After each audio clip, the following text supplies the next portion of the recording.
Hello friends, मैं पोषण topic को फिर से लेकर के आई हूँ। उस दिन हमने प्रकाश संश्लेषण के बारे में पढ़ा था, जिसमें 4 आवश्यक घटक के बारे में पढ़े थे कि 4 आवश्यक घटक कौन कौन है। तो हम लोग जानते हैं कार्बन डाइऑक्साइड के बारे में बताए थे, जल तथा खनिज लवण, तीसरा क्लोरोफिल और सूर्य प्रकाश। ये 4 चीज़ आवश्यक होते हैं, जिसमें से सूर्य का प्रकाश और जल तथा खनिज लवण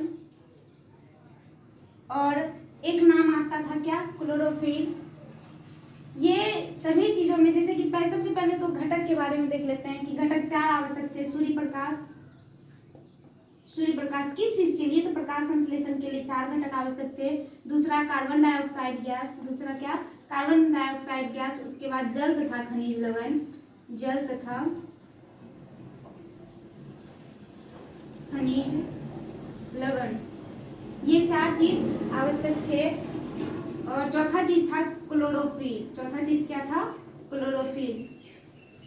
हम ये 3 चीजों से पहले से परिचित है। सूर्य के प्रकाश से, कार्बन डाइऑक्साइड गैस से, जल तथा खनिज लवण से परिचित थे। एक नया नाम हमारे बीच आता है क्या, क्लोरोफिल। तो हम प्रकाश संश्लेषण के बारे में समझने के लिए हमें क्लोरोफिल को भी समझना पड़ेगा, इसीलिए आज का हमारा टॉपिक क्या है, क्लोरोफिल।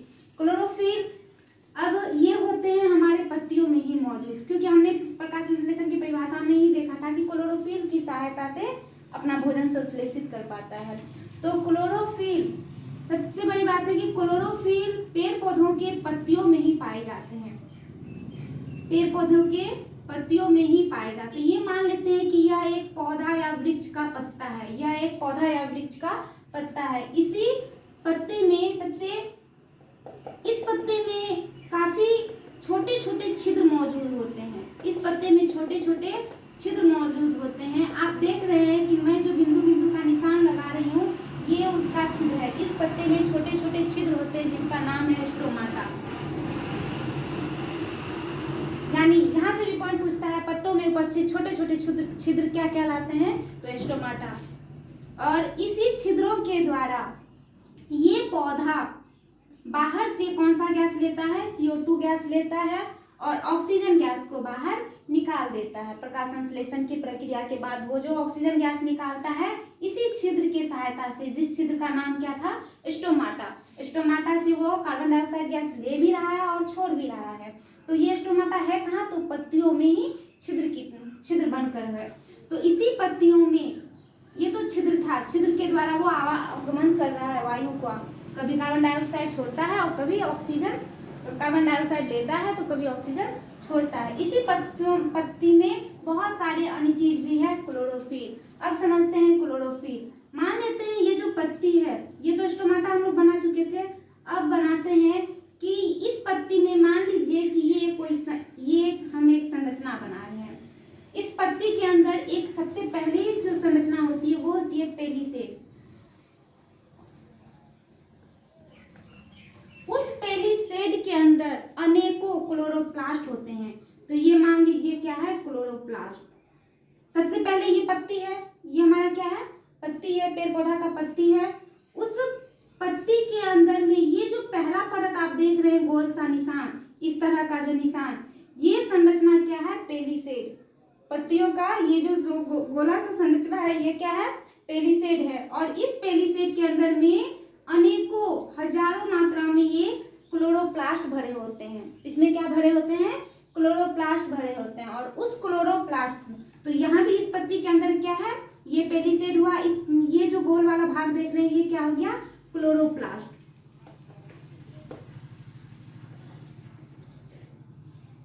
इस पत्ती के अंदर जो ये है वो क्या हो गया, क्लोरोप्लास्ट। और इस क्लोरोप्लास्ट, ये जो गोल सा चिन्ह देख रहे हैं, इस क्लोरोप्लास्ट के अंदर में होता है क्लोरोफिल अनेकों। तो इस क्लोरोप्लास्ट के अंदर में क्या होता है, क्लोरोफिल होता है। तो मान लीजिए ये पेलिसेड हुआ, ये क्या है, पेलिसेड हुआ। इस पेलिसेड के अंदर में क्या है, ये है क्लोरोप्लास्ट। ये पेलिसेड, बाहर वाला पेलिसेड, इसके बाद ये क्या हो गया, क्लोरोप्लास्ट। ये क्या हो गया, क्लोरोप्लास्ट। और इस क्लोरोप्लास्ट के अंदर में होता है क्लोरोफिल। इस क्लोरोप्लास्ट के अंदर में क्या होता है, क्लोरोफिल। तो जो संरचना मैं अभी भरी जा रही हूँ सभी में, वो है क्लोरोफिल, लेकिन जिसमें जिसमें भर रही हूँ वो है क्लोरोप्लास्ट। इसका मतलब क्लोरोप्लास्ट के अंदर में क्या पाया जाता है, क्लोरोफिल। लेकिन क्लोरोप्लास्ट किसमें पाया जाता है, वो पत्तियों में पाया जाता है। तो सबसे ज्यादा इंपॉर्टेंट चीज क्या आती है?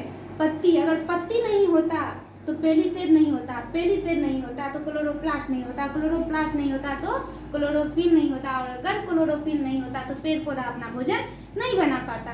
इसका मतलब कि शुरुआत कहाँ से हो रही है? शुरुआत तो पत्ती से हो रही है ना, इसीलिए पत्ती को क्या कहते हैं? प्रकाश संश्लेषण का अंग कहते हैं। प्रकाश संश्लेषण का अंग कहा जाता है किसे? तो पत्तियों को। तो यहाँ पे एक पॉइंट मेरा डील हो गया इस संरचना के हिसाब से कि पत्तियों को प्रकाश संश्लेषी अंग कहा जाता है। एग्जाम में पूछा जाता है ऑब्जेक्टिव के रूप में प्रकाश संश्लेषी अंग किसे कहा जाता है? तो किसे? अंग के रूप में पत्ती। और जो अंग का सहायक है, तो पत्ती के अंदर, पत्ती के बाद क्लोरोफिल किसमें भरा होता है? क्लोरोप्लास्ट में भरा होता है। तो क्लोरोप्लास्ट को हम लोग अंगक कहते हैं। यहाँ पे कंफ्यूजन नहीं होना है कि अंग और अंगक में। अंगक जो है, अंगक एक तरह से सहायता करने वाला, मेन मुख्य काम तो वो पत्ता कर रहा है, क्योंकि पत्ता नहीं होता तो आगे का और कोई भी रचना नहीं होता। तो अंगक मुख्य काम के रूप में हम लोग पत्ता देंगे, यानी अंग पूछेगा प्रकाश संश्लेषी का, प्रकाश संश्लेषण के इकाई के रूप में हम लोग कह देंगे क्लोरोफिल। लेकिन यहाँ पे हम इकाई की भी बात नहीं कर रहे, अभी हम अंग की बात कर रहे हैं। तो पत्तियों को प्रकाश संश्लेषी अंग कहते हैं। और अगर अंगक पूछे यानी उसका मददगार संरचना तब पूछे, तब हम लोग क्या बोलेंगे? क्लोरोप्लास्ट। और क्लोरोप्लास्ट का ही हिंदी नाम क्या है? हरित लवक। क्लोरोप्लास्ट का हिंदी नाम क्या है? हरित लवक। ये दो पॉइंट हमारा डील होता है कि हर क्लोरोप्लास्ट को ही हरित लवक कहते हैं, और हरित लवक पत्तियों का सहायक अंग है, यानी अंगक हो गया। और मुख्य अंग कौन है? तो पत्ती सारा कुछ कर रहा है, इसलिए इसे क्या कह रहे हैं? अंग कह रहे हैं। किसे? पत्तियों को प्रकाश संश्लेषी अंग कहते हैं। दो पॉइंट डील हुआ। अब आते हैं हम लोग तीसरे में। सबसे अंदर में, जैसे हमने ये पेलिसेड बनाया, उसके अंदर में अनेकों क्या होते हैं? क्लोरोप्लास्ट होते हैं। और इस क्लोरोप्लास्ट के अंदर में क्लोरोफिल होते हैं। और इस क्लोरोफिल, अब मान लीजिए हम इसको निकाल लिए, ये क्लोरोफिल को निकाल लिए हैं, तो इस क्लोरोफिल के अंदर में जाकर के भोजन तैयार होता है। भोजन कहाँ बनता है?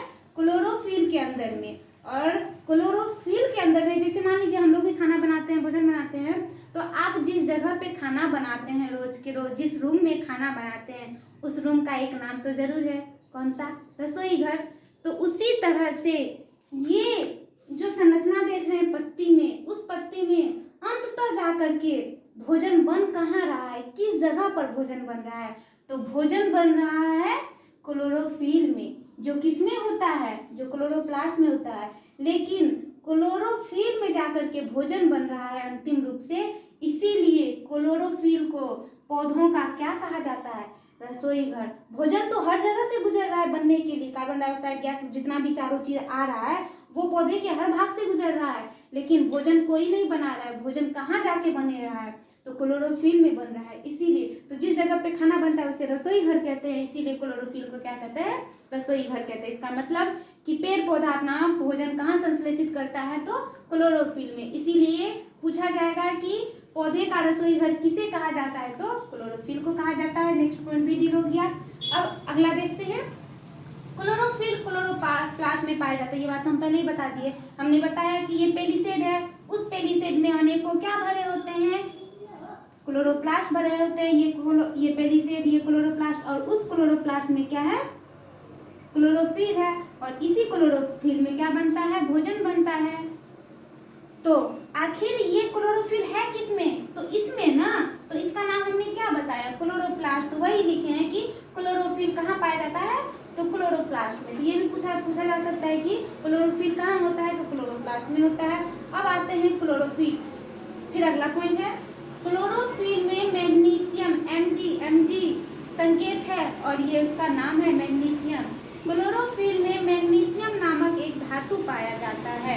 क्लोरोफिल के अंदर में, जैसे कि हमने इस क्लोरोफिल को निकाला, इस क्लोरोप्लास्ट में जो भरा था, अब इस क्लोरोफिल के अंदर भी एक मैग्नीशियम नाम का धातु पाया जाता है। किस नाम का? मैग्नीशियम नाम का धातु पाया जाता है। अगर किसी पेड़ पौधे के पत्तियों में मैग्नीशियम की कमी हो जाए, किस धातु की कमी हो जाए? मैग्नीशियम की कमी हो जाए, तो उस पत्ती का रंग पीला पड़ने लग जाता है। आप लोग देखे होंगे कभी कभार हरा वृक्ष जो था, वो वृक्ष वो वृक्ष का पत्ता पीला पड़ने लग गया है, पीला सा दिखने लग गया है। इसका मतलब उसके क्लोरोफिल में जो मैग्नीशियम धातु थी वो मैग्नीशियम धातु की कमी होने लगी है। ये एक चिन्ह होता है, अगर आप पीला रंग दिख रहा है पत्तियों का, आप समझ जाइए कि उसमें मैग्नीशियम धातु की क्या हो चुकी है, कमी हो चुकी है। तो ये भी पूछा जा सकता है कि मैग्नीशियम धातु की कमी से पत्तियों पे क्या प्रभाव पड़ता है, तो पत्तियों का रंग कैसा हो जाता है, पीला हो जाता है। ये था हमारा टॉपिक। अब है क्लोरोफिल को प्रकाश संश्लेषी इकाई कहते हैं। यानी हम लोग तो ऊपर से आते गए, ये जैसे कि यही हम बताए हैं, ये पत्ता था, सबसे पहले हम लोग पत्ता में घुसे, उसके बाद हम लोग गए कहाँ, पेलिसेड में, उसके बाद पेलिसेड के अंदर कहाँ गए, पेलिसेड के अंदर गए हम लोग क्लोरोप्लास्ट में, फिर क्लोरोप्लास्ट के अंदर गए, तब जाकर के हमको क्लोरोफिल मिला, और उस क्लोरोफिल में जाकर के भोजन बन रहा है, सारा काम हो रहा है। यानी सबसे अंदर की संरचना जहाँ मुख्य काम हो रहा है वही तो इकाई होगी ना। तो प्रकाश संश्लेषण की इकाई किसे कहा जाता है, क्लोरोफिल को। यानी जिसे रसोई घर कहते हैं, जहाँ खाना बन रहा है वही मेन जगह है, वही मुख्य जगह है, इसीलिए क्लोरोफिल को ही क्या कहते हैं, प्रकाश संश्लेषण की इकाई कहते हैं। ये था हमारा क्लोरोफिल टॉपिक। ये टॉपिक कंप्लीट होता है।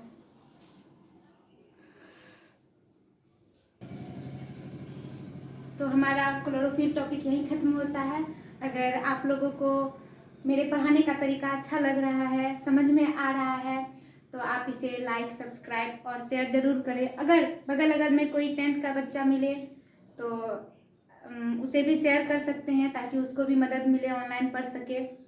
नेक्स्ट दिन हम लोग देखेंगे बहुत ही इम्पोर्टेंट टॉपिक है अमीबा टॉपिक, जो एग्जाम में 5 मार्क्स के लिए फिगर सहित पूछता है, और अक्सर एग्जामों में ये क्वेश्चन पूछा गया है। तो हम लोग अगले टॉपिक में अमीबा का पोषण पढ़ेंगे, जो जंतुओं के पोषण में आता है। Good bye, thank you.